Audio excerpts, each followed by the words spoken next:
अस्सलाम वालेकुम स्टूडेंट्स, उम्मीद है आप सब लोग खैरियत से होंगे। आज की इस वीडियो में class 9 maths class 9 physics model paper का सॉल्यूशन सेक्शन बी और सेक्शन सी के जितने भी तमाम क्वेश्चंस हैं उसको जो है हम लोग डिस्कस करेंगे। ठीक है, तो सेक्शन बी में शॉर्ट क्वेश्चन आंसर्स हैं, उसके शॉर्ट क्वेश्चन आंसर्स को डिस्कस करते हैं। ठीक है, क्वेश्चन नंबर 2 जो है वो अलग से मैंने आपको उसके सिग्निफिकेंट फिगर और बाकी न्यूमेरिकल्स हैं उसको जो है मैं अलग सी वीडियो बना के इसके साथ मैं कंबाइन कर दूंगा। ठीक है, क्योंकि वो सॉल्व करना होता है, उसमें जो है आपको थोड़ा बहुत जो एक्सप्लेनेशन भी देनी थी न्यूमेरिकल्स की। ठीक है, तो इससे क्वेश्चन नंबर 3 देखते हैं। क्वेश्चन नंबर 3 का write down any 3 differences between speed and velocity.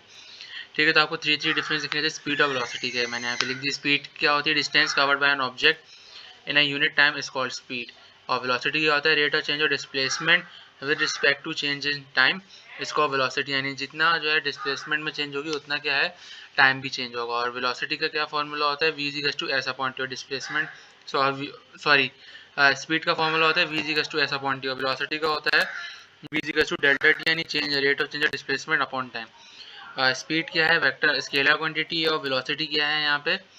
Vector quantity. यानी वेलोसिटी के लिए आपको डायरेक्शन भी ज़रूरी होती है मैग्नीट्यूड के साथ साथ। ठीक है, तो क्वेश्चन नंबर 4 की तरफ चलते हैं। क्वेश्चन नंबर 4 क्या है? इसके अंदर state and explain Newton second law of motion, show the relationship between the force and the acceleration. यानी इसके अंदर आपको जो है फोर्स और एक्सेलरेशन के दरमियान क्या है एक्सप्रेशन ही बताना है। ठीक है, पहले न्यूटन्स लॉ का हम जो है वो स्टेटमेंट लिख लेते हैं कि न्यूटन्स लॉ क्या होती है। When a net force acts on a body to produce acceleration in the direction of the force, the acceleration is directly proportional to the force and inversely proportional to the body of the mass। यानी आप इसको इस तरीके से समझिए, अगर कोई net force body पे अप्लाई हो तो वो जो है एक्सेलरेशन प्रोड्यूस करती है फोर्स की डायरेक्शन में। यानी अगर फोर्स लेफ्ट जा रही है तो एक्सेलरेशन भी लेफ्ट साइड पे प्रोड्यूस हो गया। अगर फोर्स राइट जा रही है तो राइट साइड पे क्या है एक्सेलरेशन प्रोड्यूस होगी। इतना पॉजिटिव नेगेटिव का भी होता है। ठीक है, इसको हम मैथमेटिकली जो है अगर इसको जो है रिप्रेजेंट करें तो acceleration directly proportional to force applied और acceleration is inversely proportional to 1/m, यानी उसके mass body of the mass के। ठीक है, तो हम अब इन दोनों रिलेशन को हम कंबाइन करते हैं तो यहाँ पे हमारे पास क्या एक्सप्रेशन बनता है? A directly proportional to F upon M. ठीक है, तो अब यहाँ पे हम जो है इसको जो है वैल्यू को सब्स्टिट्यूट, यानी हम यहाँ पे आप प्रोपोर्शनलिटी का साइन हटाते हैं। ठीक है, तो प्रोपोर्शनलिटी का साइन हटाने के बाद हमारे पास क्या आता है? ए इक्वल्स टू के इंटू एफ अपॉन एम। तो यहाँ पे के यहाँ पे क्या कॉन्स्टेंट प्रोपोर्शनलिटी, फिर एम को मैं इधर ए से मल्टीप्लाई करवा देता हूँ, मेरे पास M is equals to F के।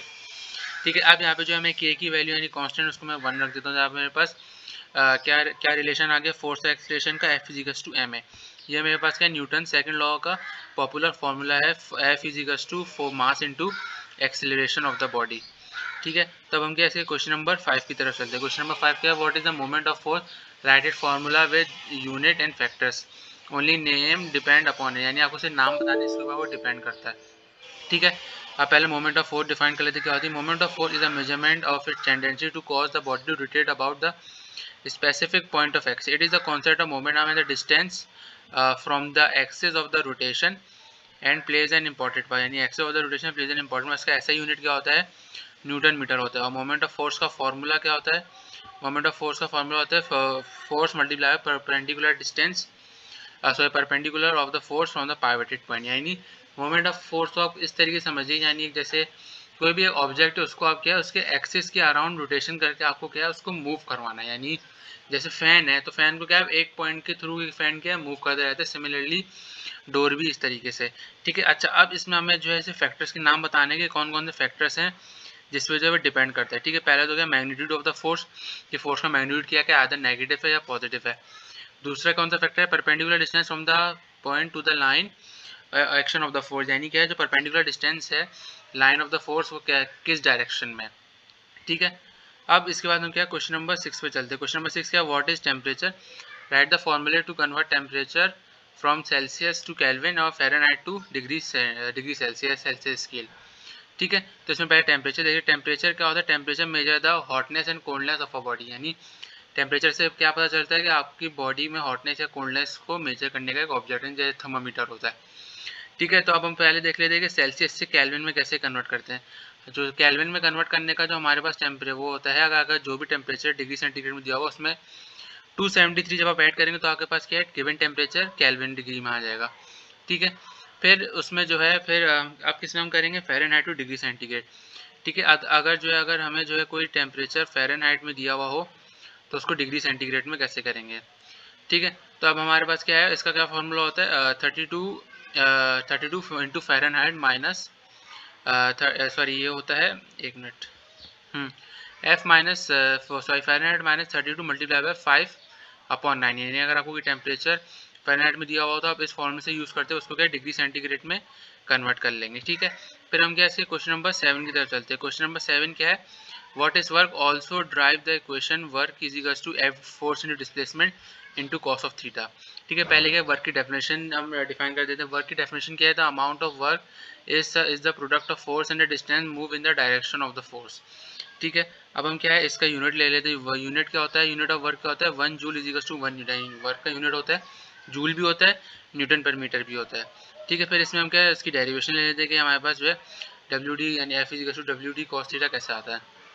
ठीक है, suppose a force constant force acts on a body and motion takes a place in a straight line in the direction of the force, the work done is equal to the product of the magnitude of the force and the distance through which the body moves. The force, however, may not be act in the direction of the motion of the body, but it makes some angle theta with it. In the case, we can define the work as a product of the component of the force along with the line of motion at distance d। यानी इसको आप इस तरीके से देख लीजिए, यहाँ पे मैंने नीचे डायग्राम में समराइज किया हुआ है।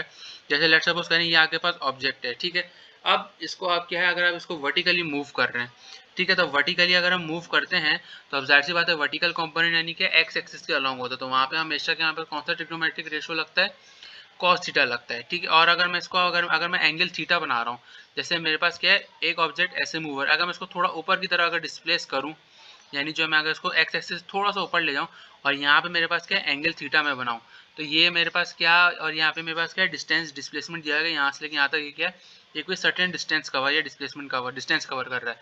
ठीक है, तो अब यहाँ पे मेरे पास क्या, यहाँ पे मेरे पास क्या हॉरिजॉन्टल कंपोनेंट दिया हुआ है एफ कोस थीटा, यहाँ पे मेरे पास क्या है डिस्टेंस क्या है डी। तो यहाँ पे मेरे पास वर्क डन का सिंपल से क्या फॉर्मूला बन सकता है, work done is equal to F D cos theta. यहाँ पे वर्क का कंपोनेंट ऑफ द फोर्स यानी यहाँ पे एफ और यहाँ पे डिस्टेंस क्या आ जाएगा डी, तो यहाँ पे एफ कॉस थीटा और इंटू डी यहाँ पे डिस्टेंस, यहाँ पे वर्क डन की मेरे पास क्या क्वेश्चन आ गई F dot D cos theta. ठीक है, अब इसी को मैंने यहाँ पे एक्सप्लेन करके भी दिखा दिया कि आप अगर जो है यहाँ पे आप हॉरिजॉन्टल ले रहे हैं यानी एक्स एक्सिस अलॉन्ग ले रहे हैं तो आप कॉस का फंक्शन लगाएंगे, अगर आप वाई के अलॉन्ग ले रहे हैं तो आप क्या साइन का फंक्शन लगाएंगे। ठीक है, तो यहाँ पे क्या है सेक्शन बी यानी शॉर्ट क्वेश्चन आंसर्स खत्म होते हैं। अब हम क्या है लॉन्ग क्वेश्चन आंसर्स की तरफ आते हैं। ठीक है, क्वेश्चन नंबर 14 क्या है, write down the two advantage and disadvantage of the friction, write two method of reducing friction। advantages of friction देख लेते हैं, it help us to protect from sliding, enable us to walk, new vehicles are equipped with anti-lock braking system ABS is designed to maintain steering ability, improve vehicle control, avoid skidding and decreases stopping distance by slippery। so यानी ये तो friction है। एक तो सबसे पहले क्या है वो हमें वॉक करने के लिए इस्तेमाल होती है, और एबीएस यानी जो ऑटोमेटिक लॉक सिस्टम होते हैं उससे भी क्या है फ्रिक्शन एक तरीके से हमारे लिए क्या यूजफुल होती है। ठीक है, हम क्या डिसएडवांटेज ऑफ फ्रिक्शन देखते हैं, क्या है large amount of energy is wasted in the machine due to the friction. यानी कि अगर फ्रिक्शन अगर मशीन क्या सही तरीके से इक्विप ना हो तो उसमें क्या फ्रिक्शन की बहुत सारी अमाउंट यानी एनर्जी वेस्ट होती है अगर फ्रिक्शन मशीन में क्या है ज़्यादा हो। Failure of oil pump in car engine result contact between dry metals which shell highest temperature. अच्छा, अब इंजन में भी क्या है गाड़ी यानी अगर क्या आपका ऑयल पम्प यानी क्या है फ्यूल टैंक अगर लीक हो जाए, जिसकी वजह से क्या है फ्रिक्शन आपकी गाड़ी में क्या ज़्यादा होगी, जिसकी वजह से क्या आपका इंजन सीज होने का जो है इसके जो है खदशा काफ़ी ज़्यादा बढ़ जाते हैं। ठीक है, तो ये फ्रिक्शन के डिसएडवांटेज है। ठीक है, हम क्या मेथड्स टू रिड्यूस फ्रिक्शन, बहुत सारे मेथड है, इसमें से मैंने दो डिस्कस किए। पहला है lubricants lubricating the motor axle swing machine and bicycle chain reduces friction and prevents wear and tear. जैसे कि आप अपनी बाईसाइकिल या मोटर बाइक वगैरह जो है उस पर आप चेन होती है, अगर आप उसकी ऑयलिंग नहीं करेंगे जिसकी वजह से क्या है फ्रिक्शन ज़्यादा होगी, तो आपकी क्या है बाईसाइकिल या बाइक की चेन क्या है टूट जाएगी। तो इस वजह से फ्रिक्शन क्या है वो उसको क्या लुब्रिकेंट यानी आप ऑयल करते हो, इसी वजह से क्या आपकी चेन ज़्यादा प्रोटेक्ट रहती है और क्या काफ़ी टाइम तक हो गया रनिंग में रहती है। ठीक है, दूसरा क्या है ball bearings, they are use in cars for reducing friction. यानी बॉल बेयरिंग्स हैं यानी बेयरिंग्स जो कार के मुख्तलिफ पार्ट्स में लगे हुए होते हैं वो क्या फ्रिक्शन को रिड्यूस करने के लिए क्या काफ़ी हेल्प करते हैं। ठीक है, हम क्या क्वेश्चन नंबर 15 की तरफ जाते हैं। क्वेश्चन नंबर 15 क्या है, what do you mean by fluid pressure, drive an expression for the pressure inside the liquid also and what on the factor does it depend. ठीक है, इसमें क्या है यहाँ पे उसको एक्सप्रेशन भी हो गया कौन कौन से फैक्टर्स पे, ठीक है। पहले हम देख लेते हैं प्रेशर इन फ्लूइड क्या होता है। Fluid in pressure, a fluid is a collection of molecules that are randomly arranged and held together by weak cohesive force, and the force is exerted by the walls of the container, but liquid and gases are fluids, ठीक है। both liquid and gases are fluid. The pressure exerted by the fluids is known as fluid pressure, यानी जो pressure fluid से हो exert हो गया कहलाता है फ्लूइड प्रेशर। और वीक कोहेसिव फोर्स होती है, दो टाइप की फोर्स होती है, तो स्ट्रॉन्ग कोहेसिव फोर्स होती है और एक वीक कोहेसिव फोर्स होती है, ठीक है। ये वो फोर्सेज होती हैं जो आपको क्या कंटेनर के बाद से क्या हिट बैक होके आती हैं। अगर उसको क्या ज़्यादा पावर से दिया जाएगा तो स्ट्रॉन्ग कोहेसिव फोर्स होंगी, अगर वीक से दिया जाएगा तो वीक कोहेसिव फोर्स होंगी, ठीक है। और ये क्या है जो फ्लूइड्स का प्रेशर होता है वो फ्लूइड प्रेशर कहलाते हैं, जो फ्लूइड यानी जो लिक्विड वाली चीज़ें प्रेशर एक्सर्ट करते हैं। It acts in all direction, this is because the molecules of fluid move around in direction causing pressure on every surface they collide with. Collide का मतलब है एक दूसरे से मिलते हैं। अभी फ्लूइड है, फ्लूइड में तो आपको पता है कि सॉलिड लिक्विड का जो है डेफिनेट वॉल्यूम होता है, लेकिन क्या उनका डेफिनेट शेप नहीं होता, ठीक है। किसी भी शेप में जाके क्या उसकी शक्ल में जो है अपने आप को डाल लेते हैं, ठीक है। अब हम क्या इसके फैक्टर्स देखते हैं कि इसके कौन कौन से फैक्टर्स है। फैक्टर्स अफेक्टिंग प्रेशर, यहाँ पे अब इसकी डेरिवेशन है कि P is directly proportional to the depth and the deeper one dives into the water with greater pressure twice the depth. यानी इसके अंदर क्या है कि उन्होंने डाइवर की एग्जांपल दी हुई थी कि डाइवर जो है जितना स्ट्रेट होगा उतना ही क्या है प्रेशर क्या है अप एंड डाउन से उसको क्या है मेंटेन रखेगा, ठीक है। उसमें क्या है फिर इसमें उन्होंने एक्सप्रेशन दिया हुआ है at the depth h in a fluid of density the pressure P can be written as, ठीक है। अभी इन्होंने अगर P का एक्सप्रेशन किया pressure is equals to depth multiply by density multiply by acceleration due to gravity. यानी यहाँ पे पास क्या प्रेशर का एक्सप्रेशन है P is equals to density into यानी D into rho into G, ठीक है। यहाँ पे क्या मेरे पास क्या प्रेशर का एक्सप्रेशन आ गया। ये बस इसकी डेरिवेशन इतनी सी है, इसमें भी इतनी जो है काफ़ी सारी चीज़ें एक्सप्लेन नहीं करनी है, ठीक है। हम क्या इसके क्वेश्चन नंबर 16 की तरफ चलते हैं। क्वेश्चन नंबर 16 क्या what is artificial satellite, prove that the velocity of satellite orbiting around the earth is given by v is equals to under root gh into re plus h, ठीक है। फिर इसमें क्या हम सबसे पहले आर्टिफिशियल सैटेलाइट क्या होती है, the object which are sent into the space by the scientist to revolve around the earth और earth planet is called artificial satellite, यानी जो अर्थ प्लैनेट के अराउंड रिवॉल्व करे उसको जो है सैटेलाइट कहते हैं। अब उसकी क्या डेरिवेशन देखते हैं। The velocity required to keep the satellite into its orbit is called orbital velocity। अब इसमें orbital velocity भी आ गया कि जो velocity को अपने orbit में रख के उसको क्या कहते हैं orbital velocity कहते हैं, ठीक है। फिर इसमें क्या है इसका एक्सप्रेशन ड्राइव करते हैं। अब इसमें क्या है इसके ऊपर वाली भी डेरिवेशन है जिसके अंदर न्यूटन ग्रेविटेशन लॉस का भी एक्सप्रेशन है, वहाँ से ड्राइव होते होते ही ऑर्बिटल वेलोसिटी आर्टिफिशियल सैटेलाइट की। लेकिन आपको शुरू यहाँ से करनी है अगर आपका ये वाला सवाल है पेपर में, ठीक है। यहाँ पे W H is to M G. अब यहाँ पे यानी डब्ल्यू यानी वेट ऑफ द वेट किस बराबर होता है मास इनटू ग्रेविटी। अब यहाँ पे इन्होंने क्या फोर्स को क्या वेट के बराबर लिया, यानी अब इसको आप अर्थ पे ले रहे हैं। अर्थ की अगर आप सरफेस पे लेके जाएं तो जाहिर सी बात है जितना फोर्स होगा उतना क्या आपके वेट के ऊपर भी डिपेंड करेगा। तो अब यहाँ पे क्या है W H is to M G H, यानी अगर मैं वेट को ले लूँ मास और ग्रेविटी और मास की इक्वल, ठीक है। यहाँ पे एम क्या है mass of the satellite, G के acceleration due to gravity at height h from the H of the surface, और उसके बाद क्या f यहाँ पे क्या अच्छा। अब इसमें हम क्या सेंट्रीपिटल फोर्स भी यूज करेंगे क्योंकि क्या सर्कुलर पाथ के अराउंड मूव कर रहा है।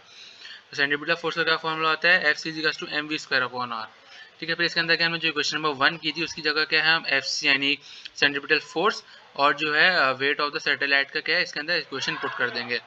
तो M V square upon R is equals to M G H, तो यहाँ पे V square is equals to G H R, तो यहाँ पे वी क्या हो जाएगा under root G H multiply by R. अच्छा अब यहाँ पे हमने क्या एक स्मॉल रेडियस को खुद से डिस्कवर किया तो r प्लस एच हो जाएगा, ठीक है।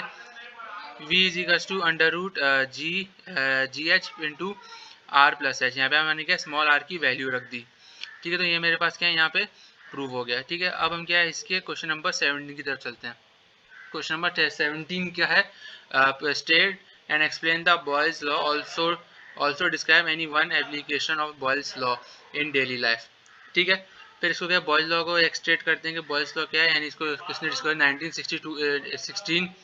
1662 में किया था रॉबर्ट बॉयल ने, ठीक है। इसका एक्सप्रेशन क्या होता था volume of a given mass of a gas is inversely proportional to its pressure and the temperature constant, ठीक है। अब इसका क्या है मैथमेटिकली एक्सप्रेशन ड्राइव करते हैं। यानी कि according to the Boyle's law V of the given mass of gas decreases with the increase in pressure, यानी अगर प्रेशर जो है आपका इंक्रीज होगा तो क्या है आपका क्या वॉल्यूम क्या है डिक्रीज होगा, तो उसको V inversely proportional to 1/P और V is equals to K/P। तो यहाँ पे K क्या है कांस्टेंट है, PV is equals to K। अच्छा अब यहाँ पे क्या है the product of the pressure of the volume of a gas constant pressure is always constant where K is the some amount of gas, यानी K क्या कोई भी अमाउंट ऑफ गैस हो सकती है।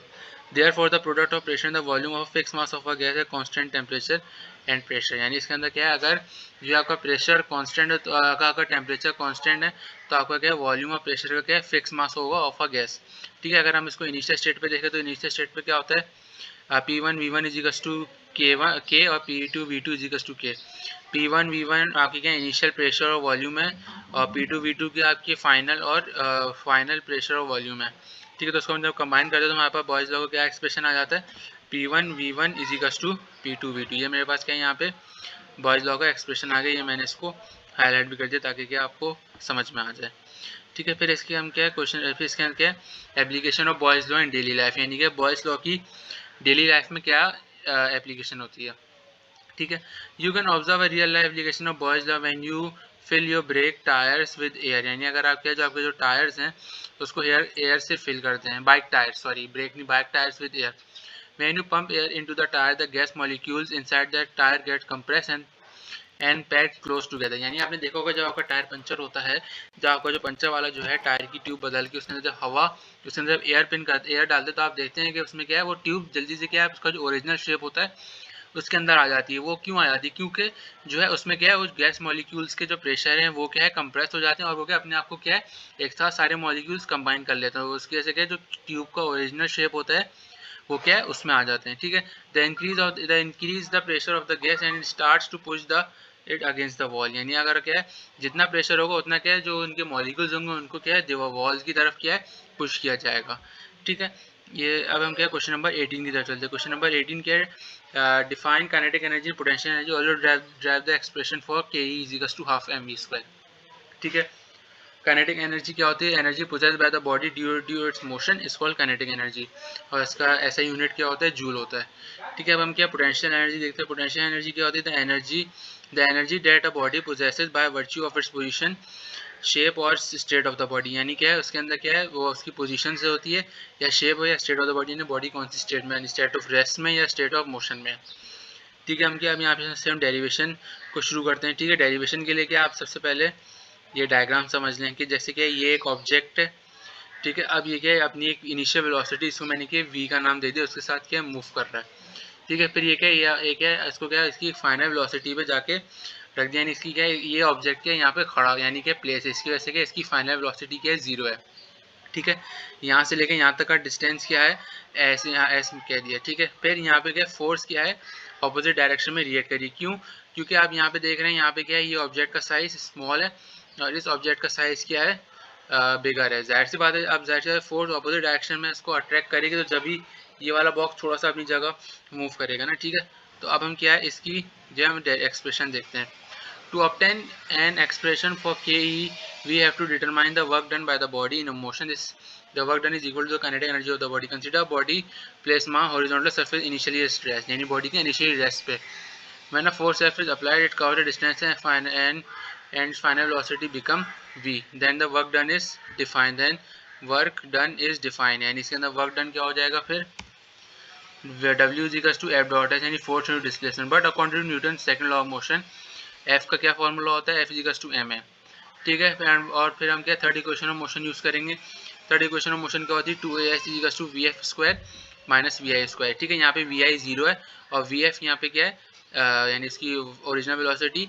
ठीक है, तो यहाँ पे अब हमारे पास इक्वेशन क्या बन जाएगी, s यहाँ पे निकालना है v square minus v is equals to 2as, तो हमारे पास s की इक्वेशन बन गई s is equals to v square upon 2a।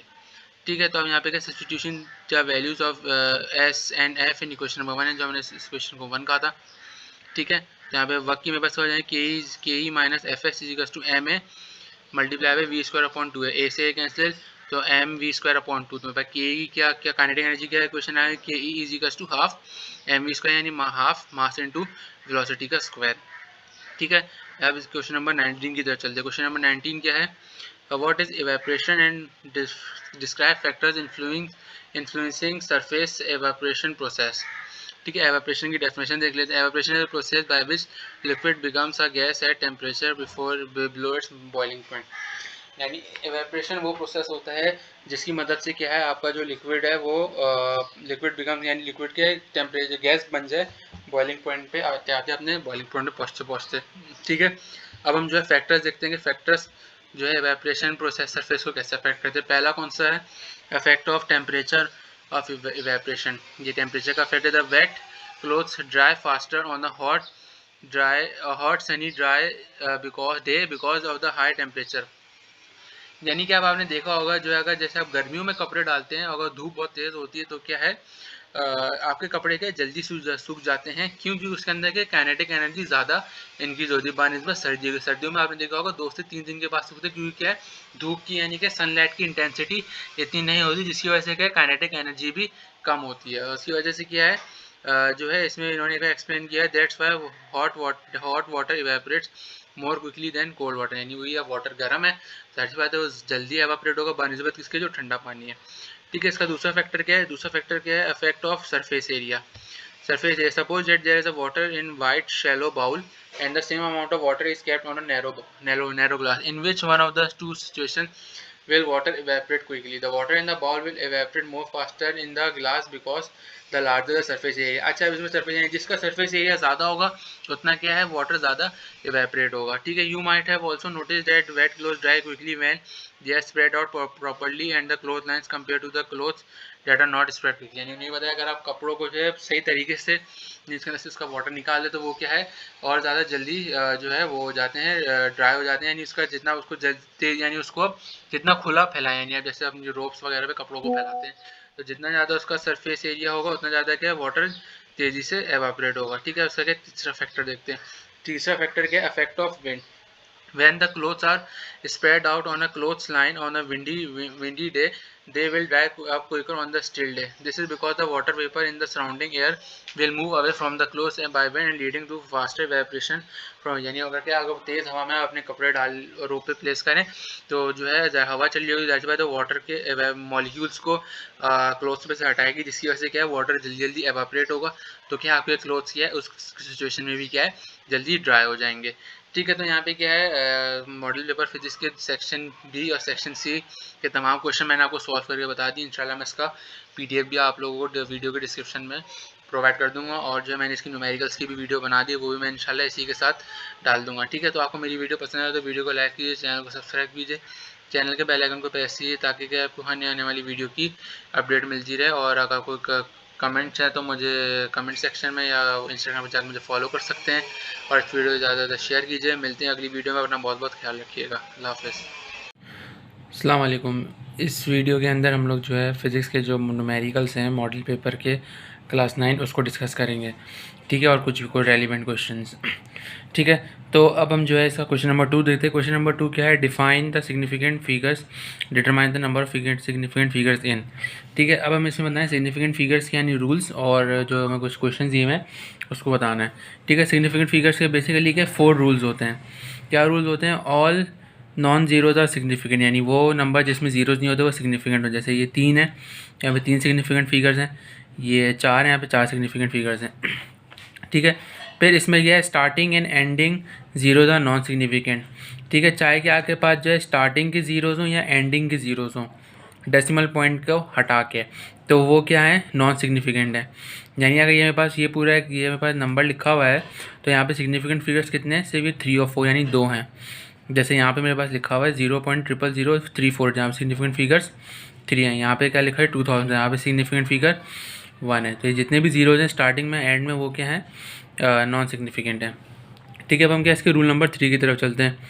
Trailing zeros are significant only if an explicit decimal is present. जो ट्रेलिंग ज़ीरोज़ होते हैं यानी decimal point के बाद या डेसिमल पॉइंट से पहले, वो क्या हैं, सिग्निफिकेंट होते हैं। जैसे आप इसमें देख रहे हैं, इसमें क्या है 200, यानी इसमें डेसिमल पॉइंट नहीं लगा हुआ, तो ये 2 ज़ीरोज़ क्या हैं, नॉन सिग्निफिकेंट होते हैं। यहाँ पे सिग्निफिकेंट फिगर 1 यानी 2 है सिर्फ। यहाँ पे जैसे 200 है, लेकिन यहाँ पे क्या डेसिमल पॉइंट लगा हुआ है, ठीक है। तो यहाँ पे सिग्निफिकेंट फिगर्स कितने होंगे, 3 होंगे, यानी 1 2 3। सिमिलरली यहाँ पे 2.00 है, तो यहाँ पे सिग्निफिकेंट फिगर्स कितने होंगे, 3 होंगे। ठीक है। अब इसका क्या यहाँ पर लास्ट रूल है, लास्ट रूल यहाँ पे क्या है, ट्रैप जीरोज आर सिग्निफिकेंट, यानी जो किसी भी दो नॉन जीरोज़ के दरमियान जो ज़ीरो होगा, नॉन जीरो नंबर के दरमियान जो जीरो होगा वो भी क्या सिग्निफिकेंट होगा। जैसे ये लिखा है 0.00509, तो यहाँ पे सिग्निफिकेंट फिगर्स 3 हैं। कैसे, एक ये वाला जो ट्रैप है और ये 9। ठीक है। फिर यहाँ पे क्या है 2045, तो यहाँ पे 2045, तो ये क्या 2 और 4 के दरमियान जीरो ट्रैप है, तो ये भी क्या सिग्निफिकेंट फिगर काउंट होगा। तो यहाँ पे टोटल सिग्निफिकेंट फिगर्स कितने हैं, 4 हैं। ठीक है। अब ये कुछ मॉडल पेपर के क्वेश्चन है, इसमें बताना है 1.33, इसमें कितने सिग्निफिकेंट फिगर्स हैं, 3, क्योंकि यहाँ पे क्या नॉन जीरोज़ हैं। ठीक है। अब यहाँ पे बताना है सिग्निफिकेंट फिगर्स कितने, 0.001012। ठीक है। तो आप डेसिमल पॉइंट आप देख रहे हैं, यहाँ पे क्या डेसिमल पॉइंट के बाद 2 जीरोज़ और 1 2 है, तो यहाँ पे क्या 4 सिग्निफिकेंट जीरोज़ हैं। ये वाला ज़ीरो हम जो सिग्निफिकेंट फिगर जो है कंसीडर नहीं करेंगे, पॉइंट के बाद वाला जो होगा उसको हम कंसीडर करेंगे। ठीक है। अच्छा, अब ये वाले देखते हैं 7.00, तो इसमें का डेसिमल पॉइंट भी है और यहाँ पे सिग्निफिकेंट फिगर्स कितने हैं, 3 सिग्निफिकेंट फिगर्स हैं। अच्छा, अब ये वाला है 0.00101, तो यहाँ पे टोटल कितने सिग्निफिकेंट फिगर्स हैं, 5 सिग्निफिकेंट फिगर्स, यानी हम क्या है इनको कंसीडर कर रहे हैं। ठीक है। अब हम क्या है इसके न्यूमेरिकल्स देखते हैं। न्यूमेरिकल नंबर क्वेश्चन नंबर 8 क्या था, what is the mass of a solid iron ranking ball of radius 18 centimetre if the density of iron is 7.8 ग्राम पर सेंटीमीटर क्यूब। ठीक है। इसमें हमें क्या मास निकालना था। ठीक है। इसमें हमें क्या रेडियस दिया हुआ था 18 सेंटीमीटर, इसको 100 से डिवाइड किया 0.18 मीटर आ गया। डेंसिटी दी हुई थी यानी रोज 7.8 ग्राम पर सेंटीमीटर क्यूब इक्वल्स टू इसको मैं सेंटीमीटर में से मीटर में कन्वर्ट करूँ तो मल्टीप्लाई बाय 1000 कर दूँ, मेरे पास कितना आ जाएगा 7800 ग्राम पर मीटर क्यूब। ठीक है। हमारे पास डेंसिटी का फॉर्मूला क्या होता है, rho is equals to mass upon volume. ठीक है। अब यहाँ पे आप देख रहे हैं मेरे पास क्या वॉल्यूम नहीं है। ठीक है। तो वॉल्यूम के लिए मैंने क्या क्वेश्चन बना दी, क्वेश्चन में वॉल्यूम का क्या होता है, यानी कि 4/3 πr क्यूब, ये जो वॉल्यूम ऑफ स्फीयर का जो फॉर्मूला होता है। यहाँ पे मैंने वैल्यू सब्स्टिट्यूट यानी रेडियस की वैल्यू रखी, पाई की वैल्यू सिंप्लीफाई किया, तो मेरे पास वॉल्यूम कितना आ गया 0.02443 मीटर क्यूब। ठीक है। फिर इसको मैंने क्या है वॉल्यूम की वैल्यू को मैंने क्वेश्चन नंबर 1 रिपोर्ट कर दिया, तो मेरे पास मास कितना आ गया 187.2 किलोग्राम, तो ये मेरे पास क्या मास आ गया। ठीक है। अब इसका क्वेश्चन नंबर 9 देखते हैं।